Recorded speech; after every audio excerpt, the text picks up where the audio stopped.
Ole. Nathaniel. Carlos. Wanker. Pendejo. Beer. The Nathaniel and Carlos Beer Tasting Show podcast.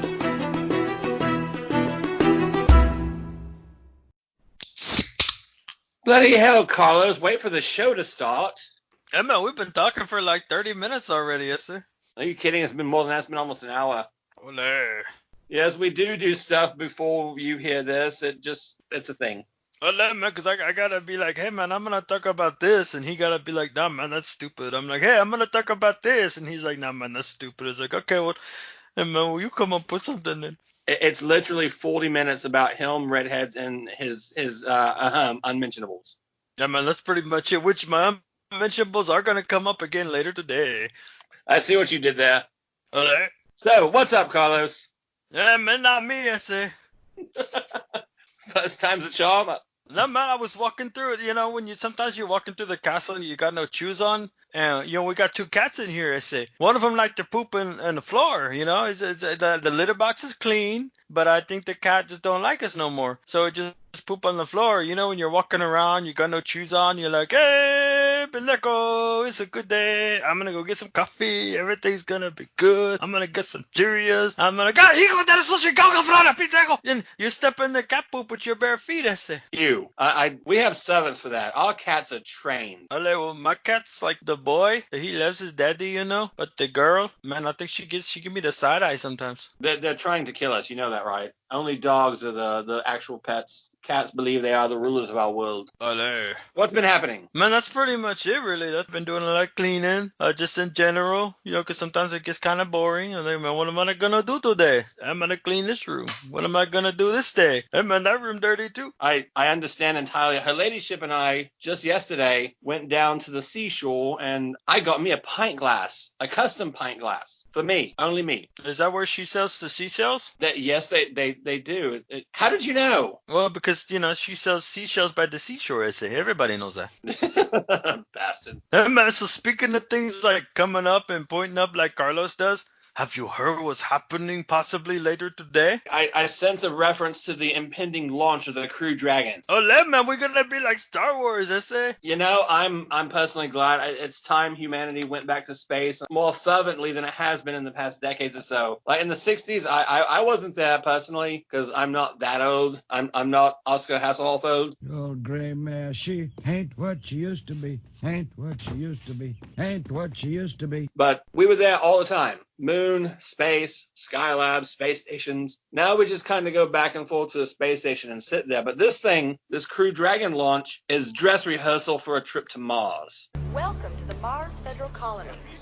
For your safety and comfort, domes have been installed to protect you from the vacuum outside.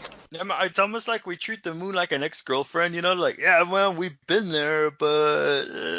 I would like to go back. A lot of sci-fi things, the movies and the books and stuff that I read, we should have already been there for like 5 years establishing colonies, and we just haven't, and I don't understand why. Money is one issue is what I'm hearing, but that's a bunch of garbage because we've got money to do other stuff, but not go to the moon where there's really cool stuff there. I'm glad that we're going to Mars and stuff like that. Let's lift up into space. I like the planet, but space is cool. No, I'm a little bit scared to go to Mars though, man, because what if like Matt Damon is there and it's like the Matt Damon from the movie and he's gonna throw me off a cliff? He would not do that unless you deserved it. Matt Damon is a nice guy. Yeah, man, like what if I brought up Jimmy Kimmel or something? Because Jimmy Kimmel kept like bumping him off the show and everything, and then Matt Damon would be like, Matt Damon, throw me off the hill. Well, you'd probably deserve that. That's fair. I'm sure you'd do it just to spite anyway. Yeah, man, and I would get like a Jimmy Kimmel in my pocket. Have you seen those?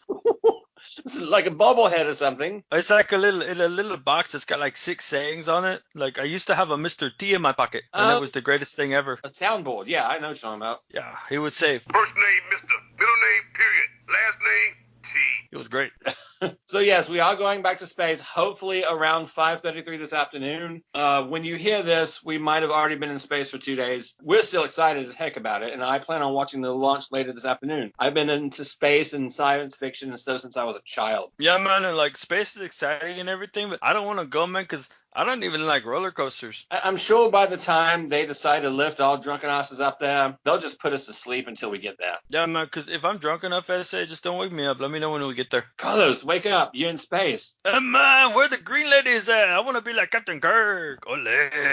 Drinking Romulan brew and banging the green chicks. Excellent. Well done. Hey, man, everybody got their life goals. They say, I got mine too. I can't hold that against you. Hey, man, so check it out. I did some homework essay. There was a survey conducted by the Nielsen CGA. What they're looking into is how the restaurants and the bars and whatnot are doing. And they did a survey of all 50 states essay. And right now, the numbers aren't good, but it's 11% of bars and restaurants. They're generating what you call a sustainable business. 11%. 11%, and they're mostly doing it from takeout and delivery. I mean, now these numbers are before Memorial Day. These are right before Memorial Day, so maybe hopefully there was a spike over the weekend, since as we saw, there were a lot of people out. So hopefully, all we can hope is that the numbers are going to get better. I mean, we talked about this last week, where a lot of off-premises breweries were making nearly $1 billion in sales, and it was expected, if I remember correctly, when we chatted about this, it was expected to actually spike this weekend for off-premise sales of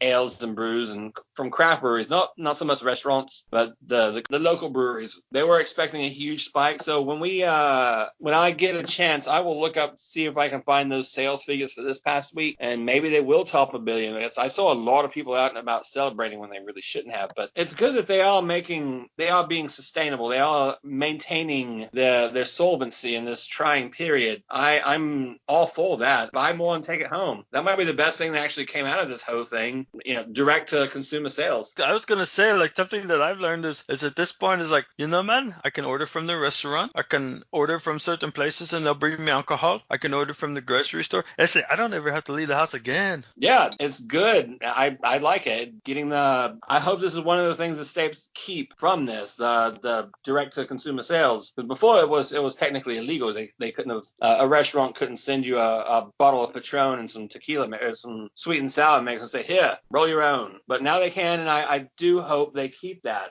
Carlos, getting to off-premises sales, the most sought after IPA in the world apparently is called Pliny the Elder from Russian River Brewing Company. Pliny for President, one of their variants of that same one, is available by mail for, okay, Carlos, they're selling 24 16-ounce cans. How much do you think that will cost? 24 16-ounce cans. A case of tall boys, in your experience, how much do you think that would cost? I don't know. I'd give you like $20, $25. That's about where I was thinking. However, what this Pliny for President is selling for one case of 16-ounce tall boys is $160. Olé. And guess what? They sold out the first batch in just under a week. And further to that, Pliny the Younger, one of their other variances, only off-premise sales in their community has generated over $5.1 million in economic impact to the local Sonoma County. I thought that was interesting too. They are having a positive effect on their community instead of what a lot of people say that, beer makes people wankers and stuff. Like, no, these guys are generating income, and kudos to them for that. That's crazy. They're gonna charge like over $100 for a case of beer. I say, you can get a case of Surge for $30 to $25. Like the super high-powered 90s stay up all night, play video games drink? Olé. I remember that. Man, that stuff better be really good for that much. I'm not going to lie to you, Carlos. It's an IPA. I'd buy that for $1. And some people like them though. Well, we're not judging you much. But one of the few IPAs in the world I really do like. Is it time to bring up Celis Brewery? It's the one that we got from Celis Brewery. Daytona, I miss you so much. To happen. Jesus Christ, we're so predictable. Ole. But it's not predictable. You could never see coming. Is this about your love stick? No, man, it's not. I'm not sure why you would take us down that avenue. But I kind of think of my naughty bits when I was watching them pull the SpaceX thing up into place. I was like, that's what happens when Carlos sees a redhead. My sister says hi. Olé. Check it out, man. I found this website, and it's weird because it's like the labyrinth, because to get to the part of it you want, you got to really, really look. But I'm going to put the correct link under the video. It's a place called Home Wet Bar. Home Wet Bar. Yeah, but when you go to the regular website, it's like all this stuff you don't care about. but if you navigate and dig through, then there's like a beer humor section. I love beer humor. So check it out. They got one-liner beer jokes, and one of them is, "I wish beer was the new kale." And they got another one that says, "Give a man a fish and he will eat for a day. Teach a man to fish and he will sit in a boat and drink beer all day." This is especially true here in Texas. Ole. And then they got some T-shirts. They got one that says, "I wish you were a beer," and they got one that says, "Longer than life." Okay, Carlos, I wish you were a beer. So back in the 80s, there was this really horrible B movie. Your brother would probably know it. It was called The Cycle Slut from Hell. They actually released an album, and one of the songs on it was "I Wish You Were a Beer." You should probably look it up. Cycle Slut from Hell, "I Wish You Were a Beer." It's hilarious.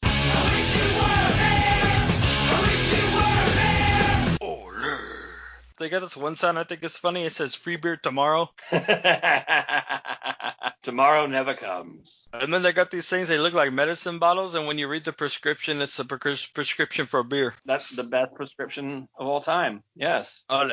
So it's just got a bunch of funny stuff like that, and we'll put the link under this. Excellent. So I was cruising around the interwebs like I do, and I found this experiment from a website called brewlosophy.com. I will send you the link so you can do the thing. It's got the 2 dots over the U, so you know it's probably German and legitimate. But they were doing experiments in dry hopping. That's called an umlaut. An umlaut. Brewlosophy. So they were doing an experiment in dry hopping. I don't know if you know what dry hopping is, Carlos. That's when you leave your pants on. We're going to go with that. So they were doing an experiment in dry hopping where how long the dry hopping and when exactly you add the dry hops to your brew to influence the flavor and how long. Apparently, they found that the appropriate time to dry hop to give you the most aroma, not flavor, but aroma, which we will talk about probably later, to give you the most aroma, the most hoppy aroma, because 75% of all taste comes from your smell. Ooh, that smell. Can't you smell that smell? To give you the most dry hop aroma, you need to add it just before secondary fermentation for 2 to 5 days. No longer than that. 3 or 4 days is probably appropriate. People have actually tasted a significant difference between things that are only dry hopped from 1 day to things that are dry hopped to 11 days. And I thought it was interesting, especially for home brewers. You should probably look this up. The dry hopping experiment at brewlosophy.com. So, hey man, speaking of learning things about beer, I found something kind of funny. It's on beerchronicle.com. It's a beer dictionary essay. Ooh. So you can go through, if you don't know what ABV is, which is alcohol by volume. If you don't know what BA is, a barrel aged. If you don't know what a hop is, it's a little small bitter flowering plant. So it's got a bunch of stuff like that for if you've just been wondering, like, hey man, I've heard this word a lot and I don't know what the hell it is. That could be a thing. We do spout a lot of very technical beer terms like ABV and IBU and things like dry hopping. Yes. Yeah man, so I thought just for fun, what do you think, Essay? I think I should quiz you a little bit. Oh. A challenge. I do accept, sir. Yeah, man, I'm going to throw some terms at you and let's see what you know what they mean. Okay, hit me. All right, IBU. International Bitterness Units. This is the measurement of how bitter a beer is, typically imparted by the amount of hops. Given that most IPAs are around 65 bitter IBUs plus, where your typical Coast-style lagers are around 12. All right, let's see. Do you know what a secondary market is? No, I don't. What is a secondary market?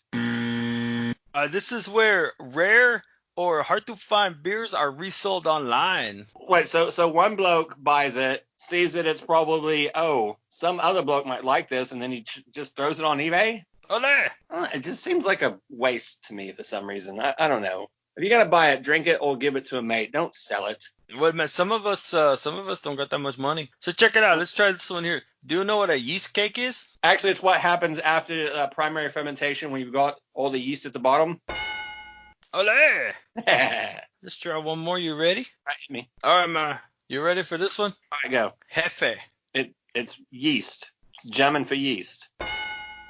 Ole, and it's also Spanish for boss. Yeah, man. So we're gonna put the link down under the video, man. But check it out, Beer Chronicle. For nothing else, man. You can quiz your friends, or you can learn something like what is a homer. Go! You know what? Look up Homer and tell us in the comments below, because I don't know what it is. And I'm looking at it right now, so now it's like a test to see if you're really listening. What is your favorite season of the year? I like the spring because the ladies like to cuddle. Do you know what my favorite season of the year is? You know, I don't really know that much about you. Summer beer season. Ole! Okay, Carlos, when you think about a summer beer, what comes to mind when you think of a beer that you like to drink in the summer? Grease. What?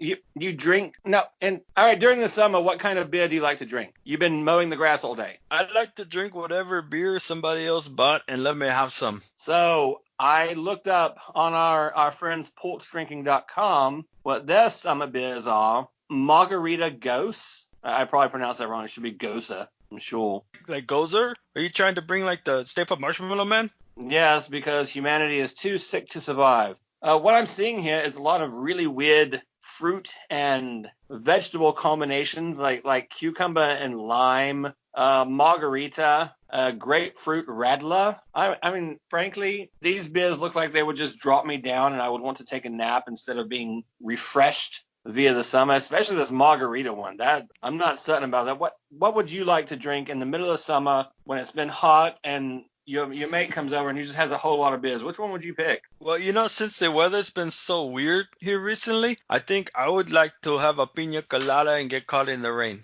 I've got nothing. I'm speechless from that. Do you like pina coladas? Yes, I do. You know the best pina colada I ever had? What's that? I was on a beach in Cozumel, and we're sitting on the beach, and oh my God, the water is so beautiful, and we're sitting on the beach, and like the most helpful waiter ever, he really wanted to help you, comes scurrying up because you can tell that I'm Carlos, you know. He hands me a menu, right? And I'm looking at it, and it's in pesos. So I ordered the pina colada, and he brought it to me, and from the first sip, I was in love. Do you know, just yesterday when her ladyship and I were at the seaside, I ordered something called a blue Hawaiian, and it was blue and tasted mostly of pineapples. And then I stood up, and then I sat back down again. And I tried to stand up one more time, and I managed it to toddle my way to the loo, and then come back, and the waitress asked, "Hey, do you want another?" I said, "No, thanks, because I'm ready for a nap." Ole. That's fun when they stick up on you like that. It did. It was like, oh, pineapple juice. Oh, dear. I can't hold my head up straight. So, Carlos, since you quizzed me earlier, it's my turn. Oh? Uh-huh. Do you know what time it is? It is 10:40 in the morning. Really? Every time. It's time for Weird Beer Facts. Ole! Okay, so, Carlos, you've drank beers out of cans, yes? I have? When was the first beer can debut? Oh, man, you got me. I got no idea. The first beer cans debuted in 1933, put out by Kruger Brewing Company in Newark, New Jersey. It was called the Kruger Special Beer. It was a small beer, which I will quiz you on momentarily, and it was apparently garbage because it didn't sell well and it's gone now. But the first beer cans brewed in America, and indeed the world, was Kruger Brewery in Newark, New Jersey in 1933. So we have some nightmare bloke to thank for beer cans. Tell him Freddy sent you. Ole!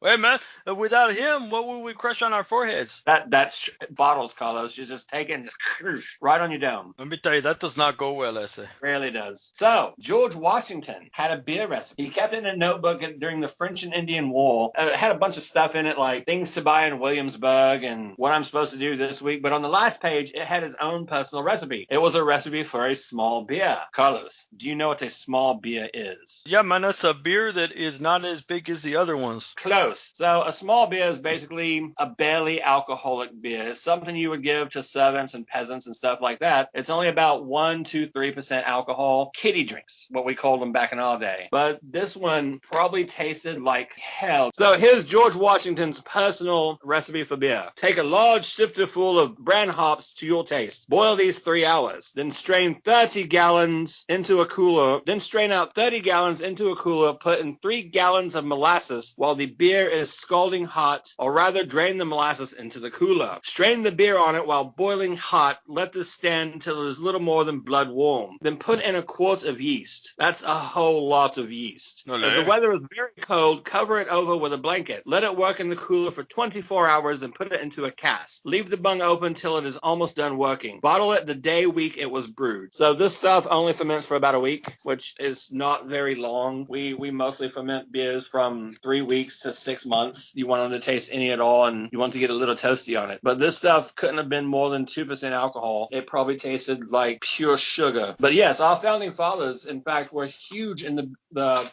home brewing community. Indeed, James Madison might even have considered a national brewery, which, I mean, just think about that, Carlos. We're drinking this beer as American beer. That's what it's called, and that's what it is. And I'd be quite curious to see what it would taste like and how many other people would dig it. Well, if you've got enough of a recipe, I say you could try to make it. You know what? There actually is a recipe here. We would have to do some research and redact it. I would have to talk to some mates about it, but I might throw this over to Alan Ward at Brigadoon and see what he thinks. You know, this we could do also. We can, if people want to put in the comment section, what do you think? What if we try to make it, and then maybe one of the first times we come back and we're in person, we can do like a live tasting. Okay, so we've got that, and we've got our own amber ale that we might brew, and this could be an interesting summer, Carlos. Olé. Okay then, Carlos, did you know that beer was outlawed in Iceland until 1989? I did not know that. It's a very funny story. So alcohol was in fact completely illegal until the mid-30s in Iceland. When the British occupied during the Second World War, they came over and was like, "Oi, we want beer." And the Icelanders like, "No, beer is illegal." And then the British was like, "What part of occupied do you not understand?" So they changed the rules that you could only buy beer in Iceland if you were a foreigner. If you're from Iceland, no such luck. But if you want to drink beer, just go in and throw on a fake British accent and you'd be perfectly okay. And this was only repealed in 1989. Just 30 years ago, they could not drink beer legally unless you were a bloke from another country. That is awkward, I say. Yeah, I thought our beer laws and alcohol laws were strange. So yeah, for 50 years, you could get completely roasted on Benevin and Aquavit, but having a beer, nope, only vodka, only liquor, no beer for you, sir. You know, unless you're from another country, then that's perfectly fine. All right, main event, Carlos. Olé, it's time for the main event. Our first beer today is Ziegen Bock from here in Texas. Carlos, you would like to enlighten our friends about it while I give myself a pull. Olé, so what we're doing today, we didn't quite mention it earlier, we're gonna go back to the refrigerator. So this is beer that you might have with you right now. So if you want to drink with us, it'll be a little bit easier for you to do. So starting with the first beer, this is Ziegen Bock, American Amber or Red Lager. ABV is 4.9. It's brewed in Houston, and Ziegen Bock is a beer of the South. It's only available in Texas. This American-style amber lager offers notes of roasted grain in the aroma and a sweet, smooth taste with a hop finish. The select imported hops and specialty malts create a taste worthy of a 2006 Great American Beer Festival bronze medal. The Beer Advocate gave this one a 68. I didn't know it was brewed in Houston. I really did not know. The more you know. It's a very pretty looking, it smells like ale. This feels like a quintessence of all that we love about amber ales. Carlos, you want to do the toast? Mugs up, you ready? I'm ready. Here's to women, beer, and song. May none of them be flat. 3, 2, 1. It is everything I remembered it. It is crisp and refreshing with a little bit of maltiness on the back end. This is something you could sit down and drink all day and not really realize it until you stood up again and then fell over promptly. Olé. You say the ABV was on this? That is 4.9. I can see that. It's a good drinking beer. It's a good sit down and watch TV all night drinking beer. We might have to remember this. I can understand why they gave it a 60 what? 68. It's not huge on flavor. It's a little bit more flavorful than the Rolling Rock we covered last week, but it's a drinkable amber ale. You would not feel bad ordering this at a pub. And it is award winning in 2006. I mean, it got the bronze medal, so that's like the last winner, but it's still a winner, right? It's still a winner. Yes, it's a good beer. I don't understand the hate towards it. It might be that it's, InBev. A lot of beer snobs really hate everything about InBev because they're huge, but I like it. And our next beer is Shiner Bock. Everybody knows Shiner, I say. This is a Texas staple. We shouldn't have to describe it for you, but Carlos is going to anyway whilst I pull. Ole, Shiner Bock is a German Bock SA 4.4 ABV Tippbacker Bock, brewed with rich roasted barley malt and German specialty hops. This lightly hopped American-style dark lager always goes down easy. Oh man, that sounds like my kind of beer, you know. Originally a seasonal beer, the fans have demanded it year-round since 1973. It got a 74 on the Beer Advocate essay. It's not like I've never had Shiner before. I live here in Texas. I might as well have not breathed and not had this at the same time. But yeah, smell-wise, it smells like Shiner. And I'm pretty sure most of the people who are watching this live in Texas. They know what Shiner smells like. You can get this stuff anywhere. I've seen it in other states, in Wisconsin and a few other places I've been to. It's widely available. So this is why you might have this in your fridge already. I've got the toast this time. Carlos, you ready? Ole. Hugged up. He that buys land buys many stones. He that buys flesh buys many bones. He that buys eggs buys many shells. But he that buys good beer buys nothing else. 3, 2, 1. Ole. It's Shiner. There's very little else I can say. This is Shiner country. It's a bit malty. It's a bit more malty than Ziegen Bock. It's got a bit more flavor than Ziegen Bock does. I can see why it scored higher. This is another one of those things where you and a bunch of mates go to a bowling alley and buy 3 or 4 pitchers of this and just slam it back while kidding yourselves about how good you're doing. I don't know how else to describe this, except Carlos has got a few funny stories about Shiner. But you have to ask him that personally. I'm not going to tell you. Yeah, Shiner is something that I'm not going to turn down. If we're at the bar and someone goes to the bar and comes back with a bucket and it's got Shiner in it, I want in. I'm going to drink this. If you say you don't like it, you're probably lying or just trying to impress somebody, and we're not buying it. Drink the stuff. It's good. Okay, so Tell us about the next one. from our own Holy St. Arnold Brewery, their Amber Ale. Carlos, over to you, mate. Ole! St. Arnold's Amber Ale. It's American ale, red ale. It's a 6.2 ABV. St. Arnold Amber Ale is the brewery flagship product and first official brew. Well-balanced, full-flavor amber ale. It has a rich malty body with a pleasant caramel character derived from a specialty Caraviana malt. A complex hop aroma with a hint of floral and citrus comes from a combination of Cascades and Liberty hops. It has a rich, creamy head with a fine lace. The light fruitiness characteristic of ales is derived from a proprietary yeast strain. And guess what? This one got an 81 on the Beer Advocate essay. Okay, so this is an Amber Ale like the Ziegen Bock we had, yes? Ole. So, Carlos, I am going to send you a picture that I kind of want you to put in the comments and here in a little while. There's a huge difference in color, overall flocculation. And from the Ziegen Bock to the St. Arnold, you've got to see this. So on the left there is Ziegen Bock, and on the right is the St. Arnold Amber Ale. I just sent it to you, Carlos. Tell me what you think of the differences. These don't look anything alike. Which the one on the right? The one on the right, the lighter colored one is the St. Arnold Amber Ale. The one on the left, the darker one, is the Ziegen Bock. They're both amber ales. They both have similar ingredients, but they don't look anything alike. Oh, that's very strange because the one on the right, it doesn't look like an amber ale. That's kind of what I'm getting at. It looks like a lager to me. Oh, yes, it looks like a lager, yeah. However, the look belies the aroma. It smells like an ale. It's a hearty ale. It smells like too. It smells really good. All right, Carlos, give us the toast, mate. I'm curious to try this now because I've never had this. Ole. Yep, mugs up. Life may throw us punches and knock us on our ass. Real friends are there to ease the pain and somehow make you laugh. Ole. 3, 2, 1. Okay, it tastes like an ale. It tastes like a very good ale. There's some definite hoppiness. This is totally the malt coming through. Really hardcore. Really, really thick on the tongue and heavy on the back end more. This is an amber ale. It just doesn't look like it. All right, between you and me and all 25 other people that watch this, I think I prefer the Ziegen Bock over the St. Arnold. God forgive me. It's a little too much. And I can see why it got the highest score because it has more overall flavor, but they don't exactly mesh well in my opinion. The beers that you might already have in your fridge, this one is what you give to the guy with the neckbeard. This is definitely more on the upper scale, I suppose, than what we've had previously, Shiner and Ziegen Bock. You wouldn't feel bad about going to a steakhouse and ordering this. Ole. It's just not the best amber ale I've had. It's definitely, there's more hops coming through now that I'm drinking more of it. It's a solid ale. It just really doesn't look like it. Ignore that color. That color was off-putting at first, but now the taste is just fine. So hey, what was that one we had? Remember that we had it for the one day at the live show? The first day was Altstadt Lager. That wasn't an ale, but yes, that was a Texas lager from Altstadt Breweries outside of Fredericksburg.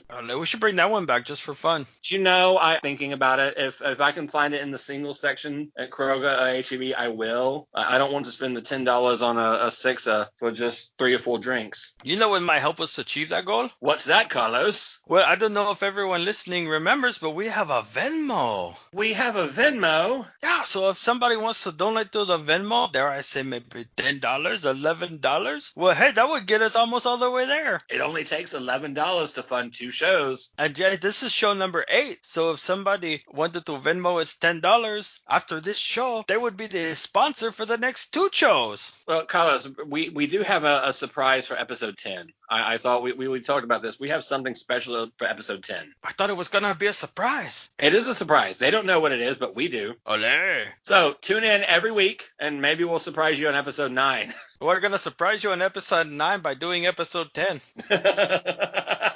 Well, I've already gotten the beer for episode 9, so let's keep the surprise to episode 10. Olé. Let's just go sideways real fast. I'm drinking Shiner again, by the way. It's really good. I'm jealous. You should be. Well, I am going to the store after this. So. I'm probably going to drink all 3 of these and then go take a nap. But yes, I am, in fact, drinking the Shiner right now. Okay, Carlos, let's sign off. I'm drinking and tired. I want something to eat and need somebody to rub my feet. I don't know where the hell Eliza is. I'm tired of pouring my own beers. Okay, then, Carlos, I will talk to thee next week. Actually, probably in a few hours because I do it all the time anyway. Olé. So, yeah. Cheers, mate. To everybody else, adios. We miss you. We love you. We hopefully see you sooner than later. Olé. Cheers. I cannot stay. I came to say I must be going. Thank